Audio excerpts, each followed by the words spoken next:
That morning began like any other. I arrived at the office at 7:30 when most people were still stuck in traffic. The 12th floor of Evercrest Tower overlooked Seattle Bay.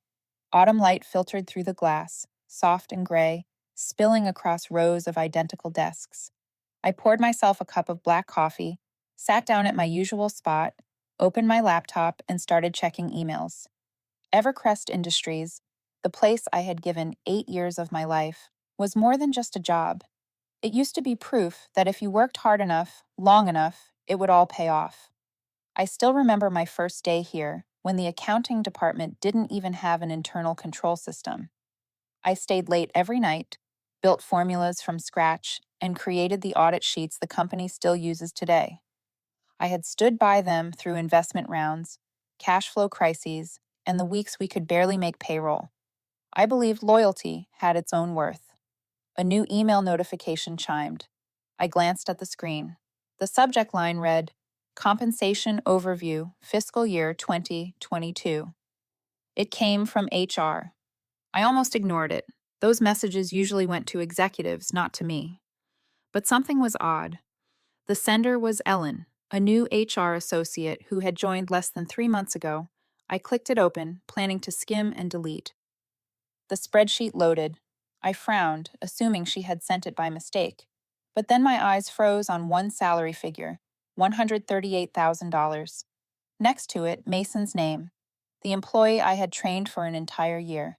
I scrolled down. Vanessa, 134,000. Tristan, 142,000. My heartbeat quickened. They had all been here less than 2 years. And me, 8 years, earning 94,500. I blinked, checked again, hoping it was the wrong department. But at the bottom, my name appeared, along with my title, and that same outdated number. The first feeling wasn't anger, it was emptiness. The office was quiet except for the clatter of keyboards and the steady hum of the printer. Light from the window hit the screen, making the numbers gleam like they were mocking me. I don't know how long I sat there. When Ellen finally sent a frantic recall email, I was still staring at that sheet. Owen Blake, the new chief financial officer, was the one who approved salaries. 2 years ago, when he joined, I thought he would be the one to modernize this place. He was sharp, fast-talking, and decisive. During early meetings, he often called me the living memory of Evercrest. I believed him. I believed he saw my value. I closed the laptop, my chest heavy.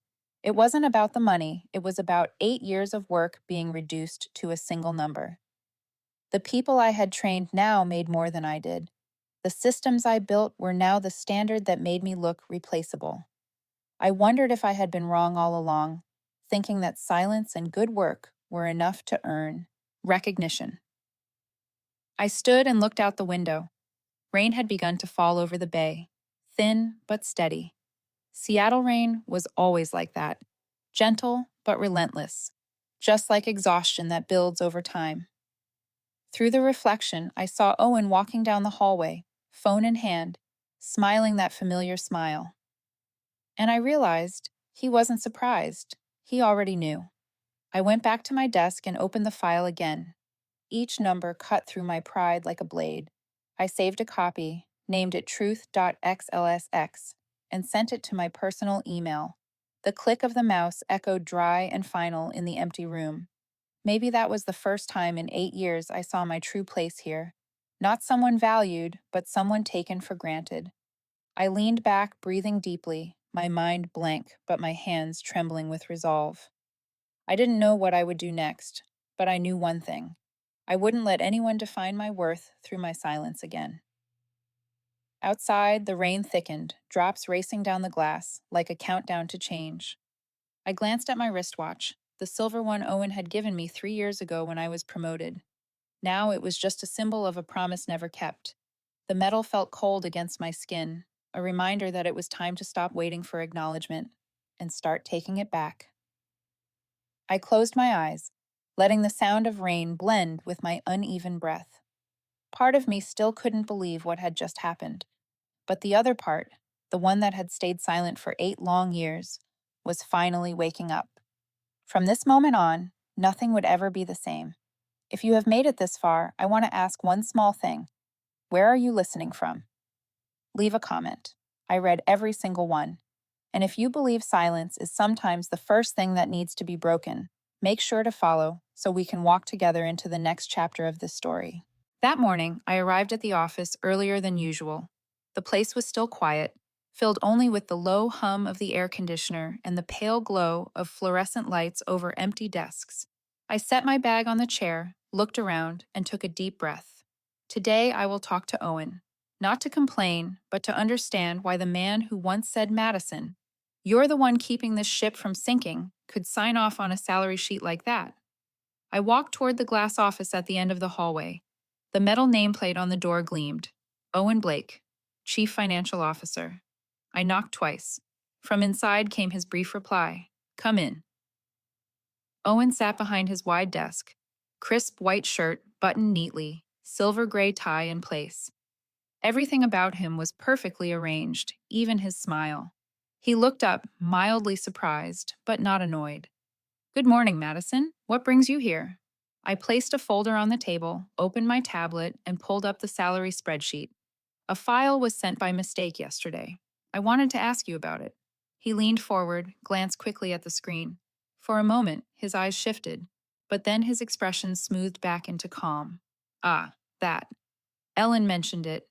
Just a system glitch, Madison. You shouldn't worry about it. I only want to understand why the people I trained are making almost half again as much as I am." My voice was steady, almost too steady. "If it's market policy, I'd like to know why it doesn't apply to those who've been here long enough to keep things running." Owen leaned back, fingers interlaced. "The market changes fast, you know that. Inflation's been high, talent competition fierce. To attract strong candidates, you pay top dollar. No one wants to be left behind." He paused, his tone turning soft. "But you, Madison, you're already settled here. You know the systems, the culture. You don't need that level of adjustment." I studied his face, searching for a trace of guilt. There was none. Only that familiar coolness of someone fully aware of his power. "I'm settled, yes," I said. "But settled doesn't mean underpriced. I'm not asking for pity, just fairness." He sighed, a thin smile tracing his lips. "I understand, but every company has its pay bands, its limits. I can't break those just because of your feelings." "I'm not talking about feelings," I replied slowly. "I'm talking about data.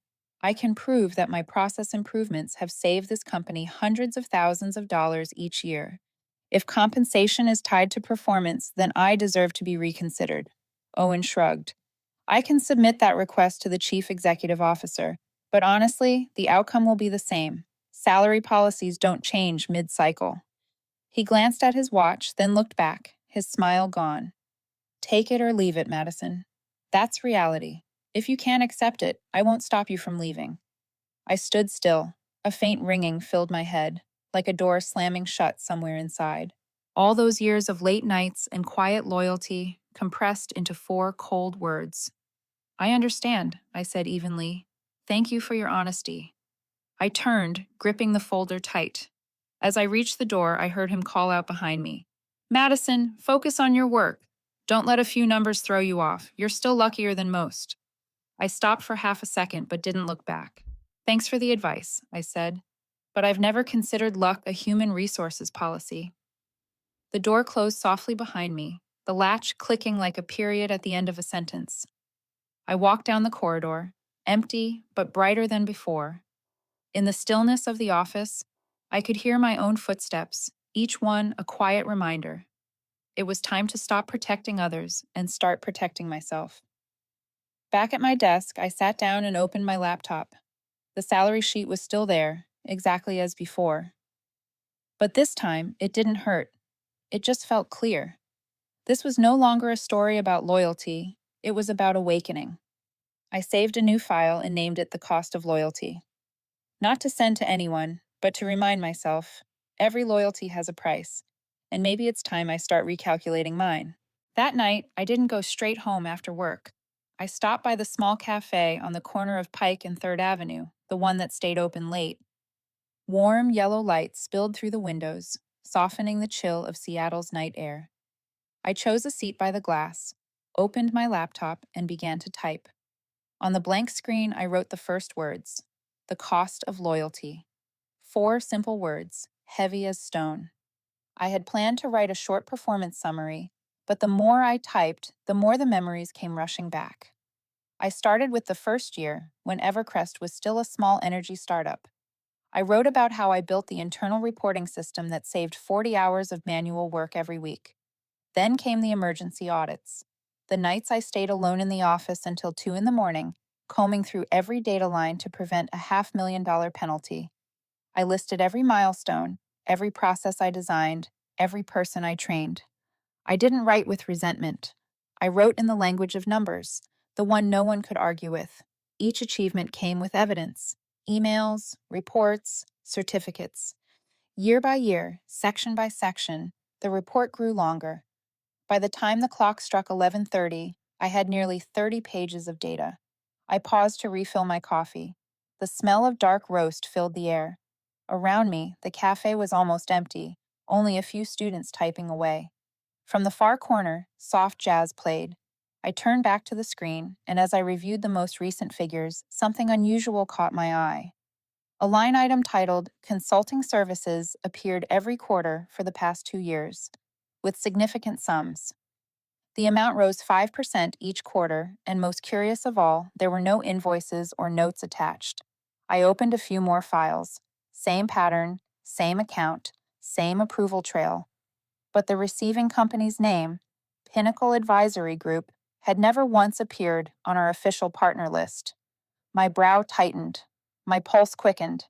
As the financial controller in charge of analytics, I knew every legitimate expense required documentation or a matching contract. I searched the internal database. Nothing. When I entered the payment account number, the system returned one short note: approved by Chief Financial Officer Owen. I sat upright. A cold ripple ran down my spine. The uneasy feeling from earlier hardened into certainty.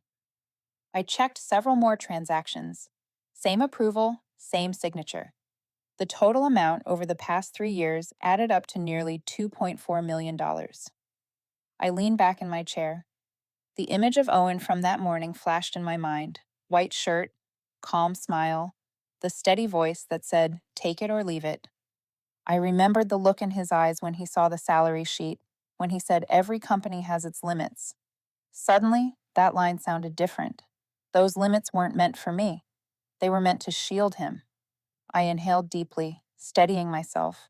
Then I saved all the data into a separate encrypted folder. After that, I opened a new Word file, the first page of the cost of loyalty. Beneath the title, I added one small line: and the price you pay when trust is exploited. I kept writing until the cafe closed for the night. The final report was 43 pages long, including one chapter dedicated to suspicious expenses.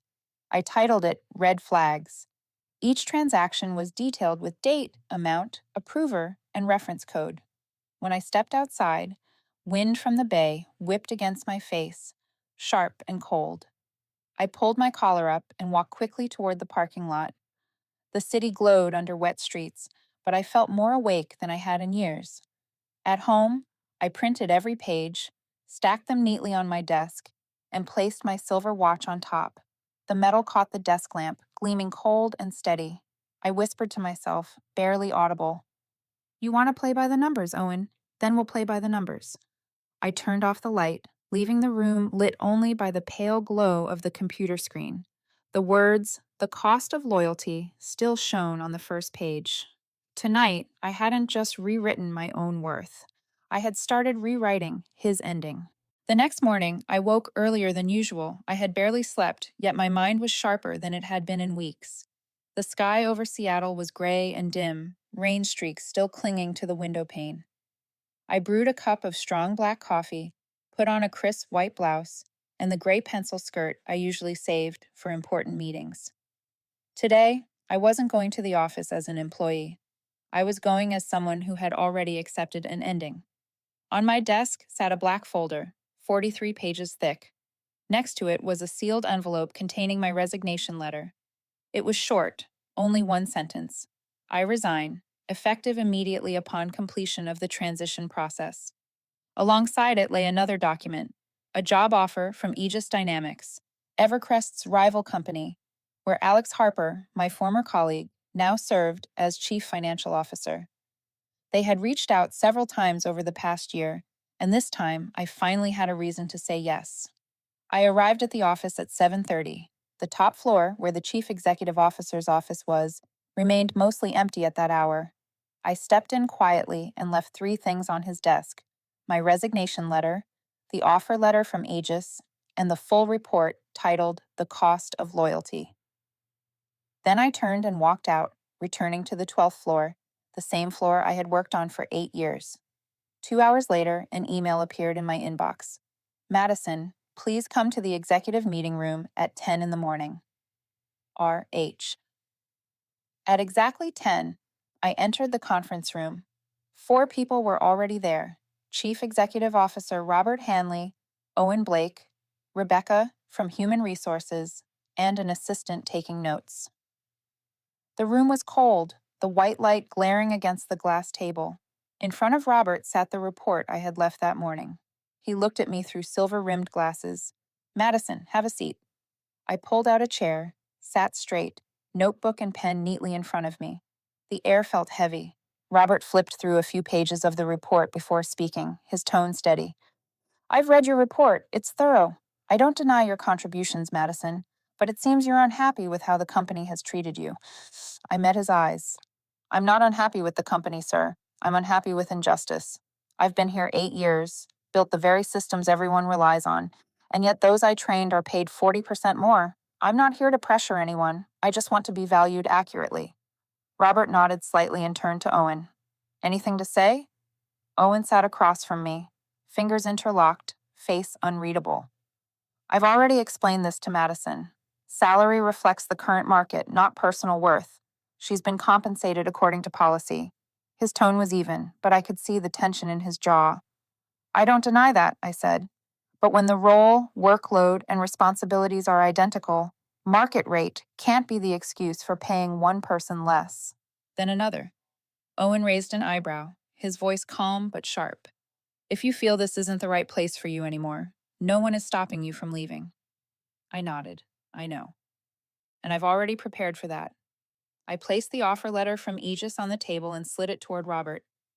This is an official offer, $145,000 per year. I declined twice before, but this time I'm accepting it. Rebecca glanced at me in surprise. Robert was silent for a few moments before asking, You're leaving immediately? I'm ready to transition within 2 weeks. But there's something else I need to say. I turned to Owen. I don't intend to leave quietly. There's a section in the report you should pay attention to.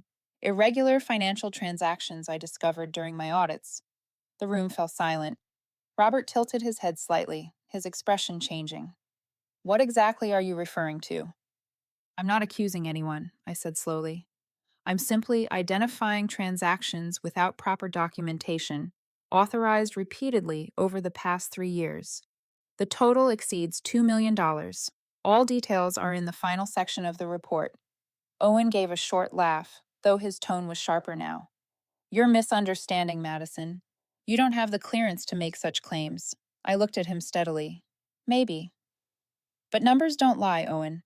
Robert raised his hand to stop us. That's enough. I'll review the report thoroughly. He turned to me. Madison, are you certain you want to leave? I'm certain, I said calmly. I just wanted to leave things clear, like I always have for the past 8 years. I stood up. Before walking out, I looked directly at Owen. Maybe I'm leaving, I said softly. But before I do, I want to make sure the truth leaves with me. The conference room door closed behind me, sealing in the heavy silence. I walked down the corridor, my heartbeat steady, my steps light. Outside the glass walls, I could hear the rain tapping steadily, like a countdown to something inevitable. Back at my desk, I opened my laptop. On the screen, the title still glowed. The Cost of Loyalty, Madison Cole. Beneath it, I typed a new line. Chapter 2, When Silence Ends. 3 days after that meeting, the atmosphere at Evercrest shifted. Strangers' eyes followed me in the hallway. Conversations quieted when I passed. I did not need to ask why. Rumor travels faster than fact, and Owen Blake had planted the first seed. On Wednesday morning, I arrived at the office like any other day.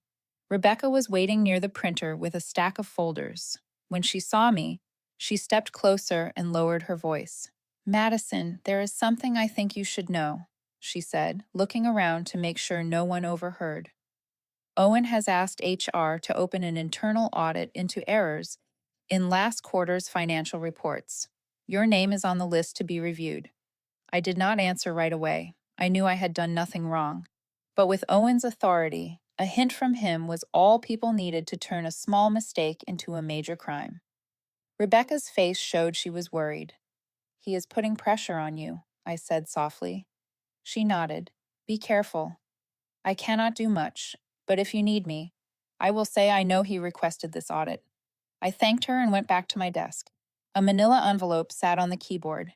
On the outside, it read Internal Audit Review. Urgent. Inside was a list of accounting discrepancies marked suspicious, all tied to line items I had compiled. I scanned through and stopped cold. One of the entries flagged in red was the document I had included in the cost of loyalty. Clearly, Owen was not only pushing back, he was turning my evidence into a weapon against me. That afternoon, I was summoned for a private meeting with Owen in a small room with no witnesses. He was already there, hands folded on the table, his smile thin like ice on a winter pond. "I hear you are still handing things over," he said, voice smooth and fake. "Yes," I replied, "I have completed the first part." He nodded and opened a folder. "There are several points I want clarified. Some of the data you submitted last week contains errors that created reconciliation issues. I need you to sign off on the corrections," he said, sliding the papers toward me. I glanced down. The items marked as corrected were the same suspicious payments I had noted in the report, now showing different project codes and payment dates to make them appear legitimate. I looked up at him and asked, "Do you want me to sign off on falsified data?"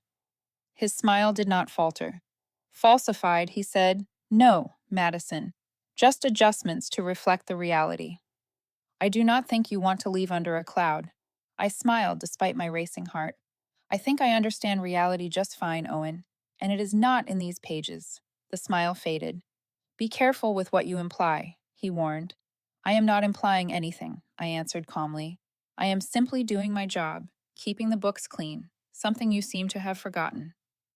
We stared for a few seconds. He gathered the papers and pushed them aside. "I once respected you, Madison," he said. "Do not make yourself my enemy." "I am not anyone's enemy," I replied, "but I will not bow." I stood up. "If you need anything else, send an official email. I will not work on the process." I left his office with my heart pounding, but my steps steady. I knew Owen would not stop. Fear makes people reckless, and he was getting desperate. That night in my apartment, the laptop glow traced fatigue across my face. I opened the backup folder for the cost of loyalty. It was time to secure it and protect myself. I copied everything to an external hard drive and encrypted a copy for Alex Harper. The reply came in less than 5 minutes. I received it. "Stay calm, Maddie. He is digging his own grave." I leaned back and looked out the window. The rain fell again, but this time I did not feel cold. The fight was no longer about pay or recognition. It was truth versus power. If Owen chose to fight with deceit, I would make him lose with the one thing he thought he controlled, the numbers. 2 days later, Rebecca sent me a copy of an internal email she had seen by accident. Owen was preparing to file an investigative report with the CEO, accusing me of manipulating data for personal gain. I read it and smiled.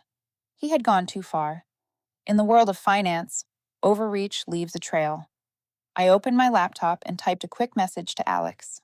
"It is time. Plan B." His answer was immediate. "Let him think he has won. Let him submit the report. When the CEO audits the system, we will have everything." I looked at the silver watch on my desk, its face reflecting the blue light from the screen. I touched it and whispered, "You want to win with lies, Owen, but you forgot that truth always finds its way back." Outside, the city quieted under the rain. I closed the laptop, shut my eyes, and let one last thought settle in my head. The war had officially begun. 2 days after Owen sent his report to the chief executive officer, the air inside Evercrest felt heavier, almost suffocating. People spoke in whispers, meetings appeared on calendars without warning, and strange emails began showing up in my inbox asking for data verification. I knew exactly what was happening. Owen was taking his final steps, the most reckless ones. On Monday morning, I turned on my computer and saw what I had expected. My entire data archive, every record, every original report, was gone. I tried accessing the internal backup system, but my permissions had been revoked. My secondary account in the accounting database was suspended for routine maintenance. I sat still for a few seconds, heart pounding but mind razor sharp. This was Owens's favorite tactic: isolate, discredit, erase access, make the target defenseless. He believed that once the original data disappeared, anything I said would sound like speculation. I stood and walked straight to Rebecca's office. She was at her desk, face tense, fingers hovering over the keyboard. When she saw me, she immediately closed the door.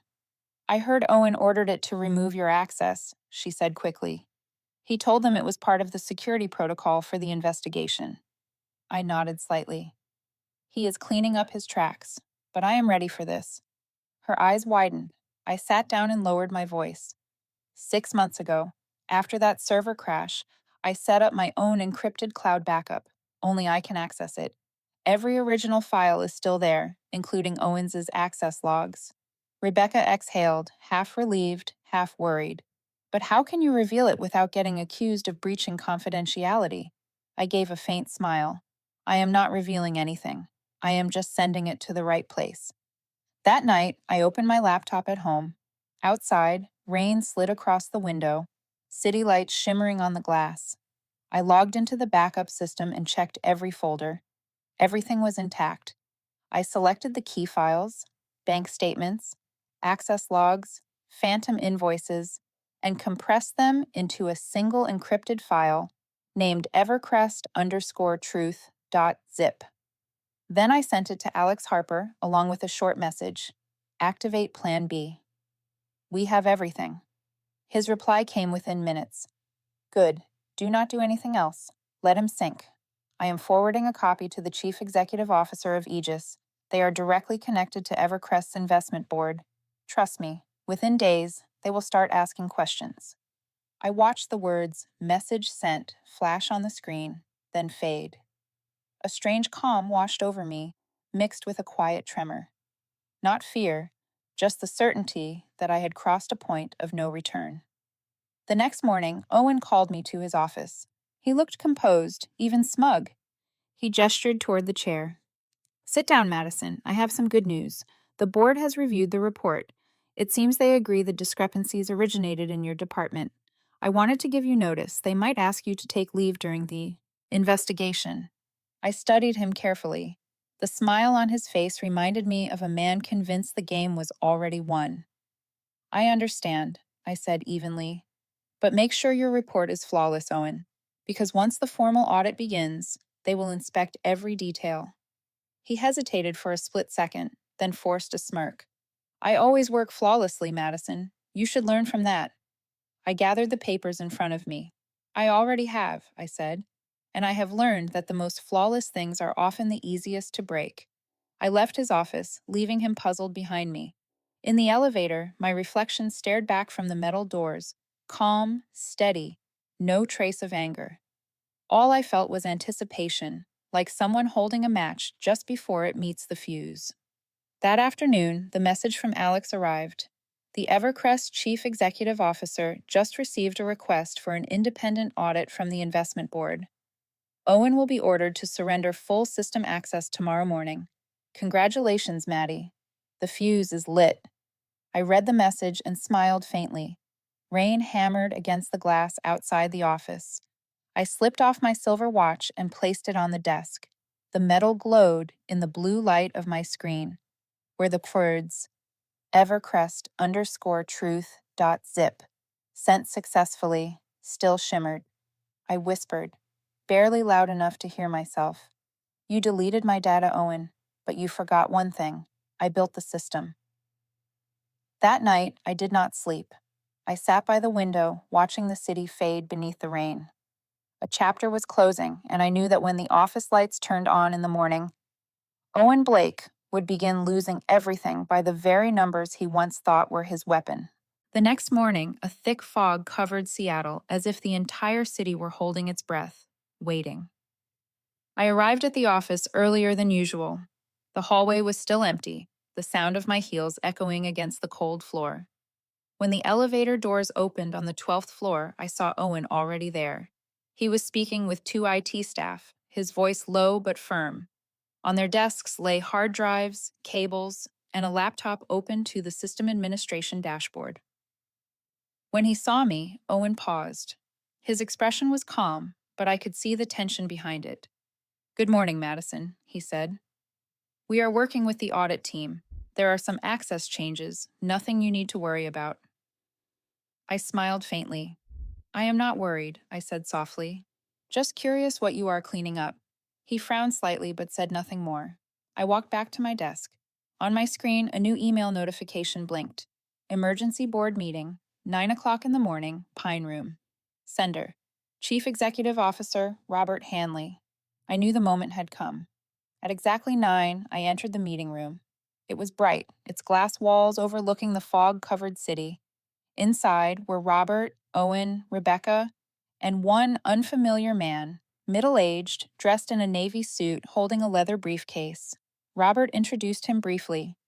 "This is Mr. Miller, representing the investment board. We are here to clarify a few matters before the independent auditors arrive." I sat down, feeling Owen's gaze fixed on me. He tried to look composed, but his fingers tapped the table in uneven rhythm. Robert began, his voice calm but weighted. "Last week, Owen submitted an internal report concerning irregularities in the finance department, specifically involving you, Madison. However, yesterday we received a request from the investment board to conduct an independent review of all transactions authorized by the chief financial officer. It appears the two investigations overlap." I stayed silent. "Sometimes the truth needs no defense." Owen spoke quickly. "I completely support the review. Everything in my report is transparent. I am happy to provide full access to the data." "You will have to," Mr. Miller said firmly. "Beginning this morning, we will mirror the entire system for verification. All related accounts, including yours, will be temporarily locked to ensure objectivity." Owen hesitated for a fraction of a second before masking it with a thin smile. "Of course." Robert turned to me. "Madison, do you have anything to add?" I looked directly at Owen and spoke slowly. "Just one question.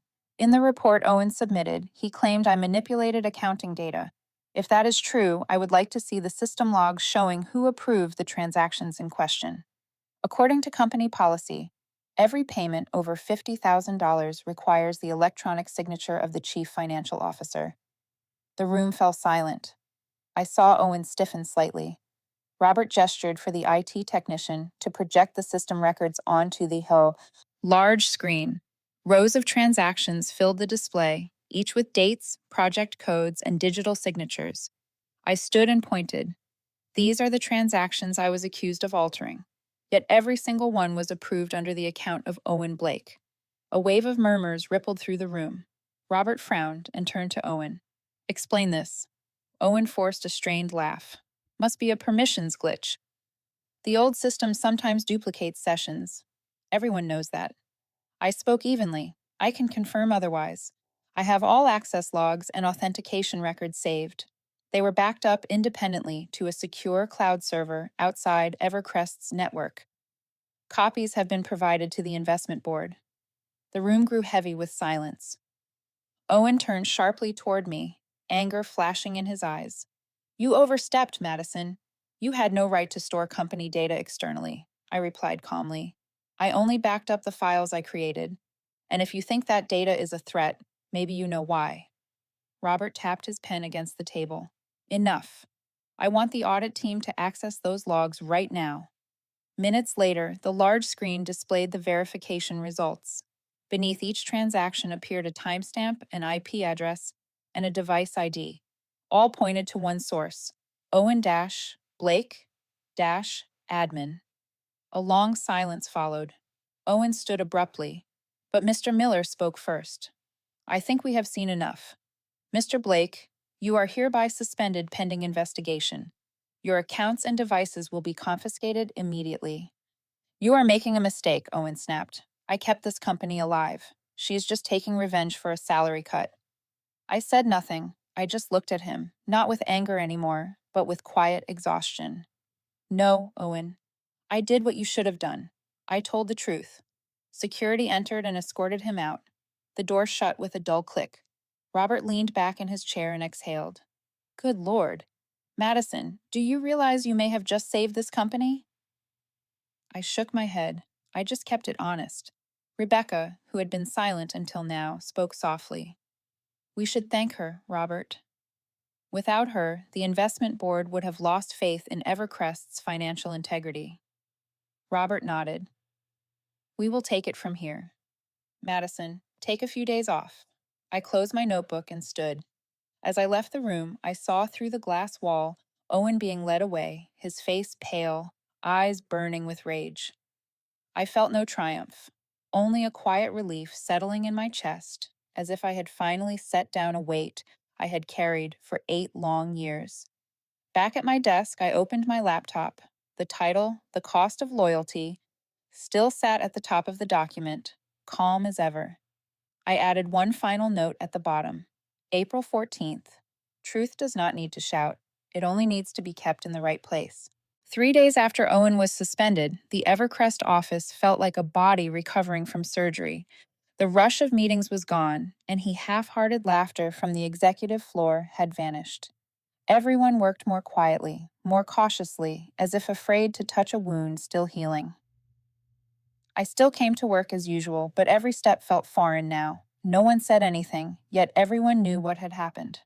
Rebecca told me the independent audit team had uncovered a series of transfers totaling more than $2 million to accounts belonging to Pinnacle Advisory, all authorized by Owen. They were now working with the authorities to trace the true origin of those payments. One afternoon, while I was tidying my desk, Robert walked over. His white shirt was slightly wrinkled from a long day of meetings. Madison, he said, I just spoke with the board. They want you to stay, at least until the transition is complete. And they also want to offer you a new position. I looked up. What position? Interim Chief Financial Officer. You will oversee the restructuring of the accounting division and make sure every system runs transparently. He gave a small smile. No one understands Evercrest like you do. I glanced at the stack of papers on my desk, then out the window where the Seattle sky was slowly clearing. Part of me felt moved, another part heavy. I had dreamed of recognition for 8 years, yet when it finally arrived, it no longer felt like victory. Thank you, Robert, I said slowly. But I think the company needs a real beginning, not with someone who has witnessed everything, but with someone who can see it all with new eyes. He studied me for a moment. You are leaving then? I nodded. I signed with Aegis. I start next month, but I will stay 2 more weeks to finish the handover and help the audit team.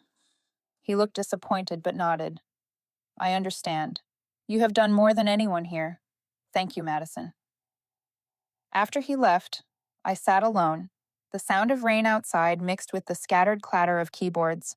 I opened The Cost of Loyalty and added one last line at the end.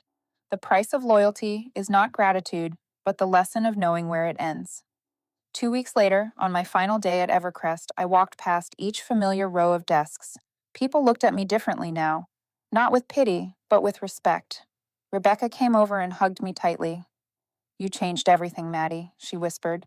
Not just for yourself, but for all of us. I smiled. Just make sure they remember that silence is never an obligation. That afternoon, while packing my last few things, my phone buzzed with a new message. It was from Alex. Owen was arrested. They found the complete evidence trail linking his personal accounts to the shell company. The news will break soon. I read the line again and again. I felt no triumph, only the quiet certainty that everything had ended the way it should. I looked around the office. The notice board, the old coffee mug, the small plant by the window. All pieces of the 8 years I had spent here. Before leaving, I placed an envelope on Rebecca's desk. Inside was a copy of The Cost of Loyalty and a small note. If anyone here ever feels undervalued, read this, and if needed, write your own chapter. When the elevator doors opened on the ground floor, I looked up one last time. The Evercrest logo glowed faintly under the hallway lights. I no longer felt bitterness, only peace, as if I had finally stepped out of a long, dark room. That evening, sitting by my apartment window, watching the rain blur against the glass, my phone lit up, a video call from Alex. He smiled, raising a glass of wine. "Welcome to Aegis Dynamics, our new chief financial officer." I laughed, lifting my own glass. "I am not official yet." "You already are," Alex said. "You have finally learned your worth." I fell quiet, staring at the deep red wine. In that moment, I realized what I had truly learned was not how to win a battle, but how to walk away with dignity intact. Outside, the city glowed, towers reflecting gold across the distant bay.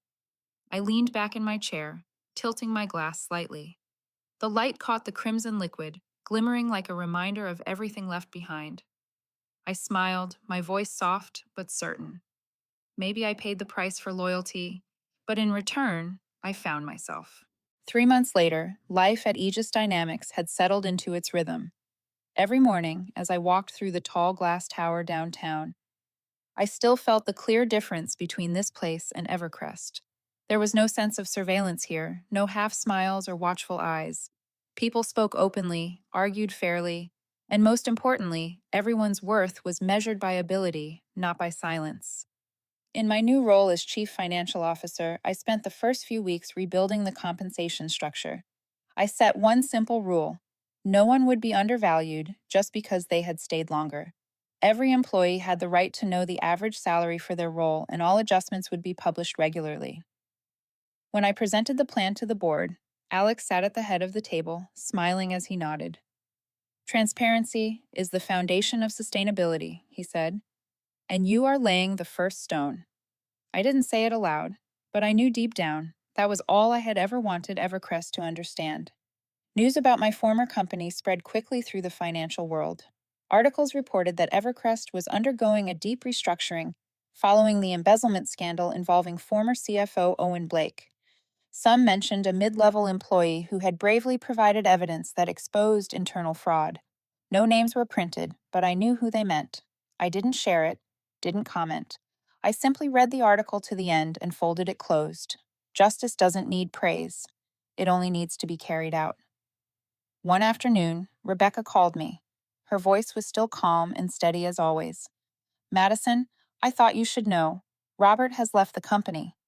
The investment board demanded a full leadership change, but he left you an envelope."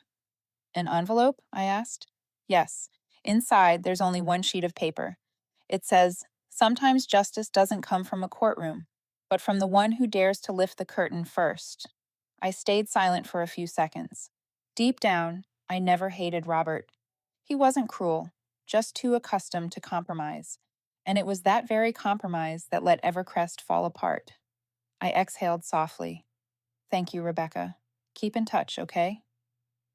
That night, I stayed late at the office. The city outside glowed like a web of endless lights. On the desk, a stack of Aegis reports sat beside a cold cup of coffee. I looked out through the glass at the stream of cars passing below and thought of 8 years ago, the first day I walked into Evercrest, clutching an old laptop, believing that hard work alone would earn recognition. I wasn't that woman anymore. Now I understand that work isn't just a place to give, but also a place to draw boundaries. Loyalty doesn't mean accepting disrespect. And respect isn't granted, it's demanded through reason and resolve. When the clock struck 10, I shut down my computer and gathered my things. Before leaving, I opened my phone and scrolled to my archive folder. The file, The Cost of Loyalty, was still there, a remnant of another life. I opened it one last time. The final line still read, "The price of loyalty is not gratitude, but the lesson of knowing where it ends." I added one more sentence, small but final. "And sometimes that lesson is the beginning of freedom." I saved the file and closed it. As I stepped out of the office, the hallway lights glinted against the glass, reflecting my own image walking forward, upright, steady, at peace. I was no longer chasing anyone, no longer proving anything. I was simply myself, someone who knew her worth and how to protect it. Outside, the Seattle night was quiet, a gentle wind rustling through the trees along the avenue. Under the warm glow spilling from the building behind me, I turned down the narrow street toward home, lighthearted. Each step carried me farther from the past and closer to something I had spent years trying to reclaim: true peace. If you have followed this far, maybe you've had a moment like mine, when you finally recognized your own worth. Tell me, which part of this story moved you the most? I read every comment myself, and if you believe justice sometimes begins with one person brave enough to stand up, make sure to subscribe so you won't miss the next story. Thank you for listening.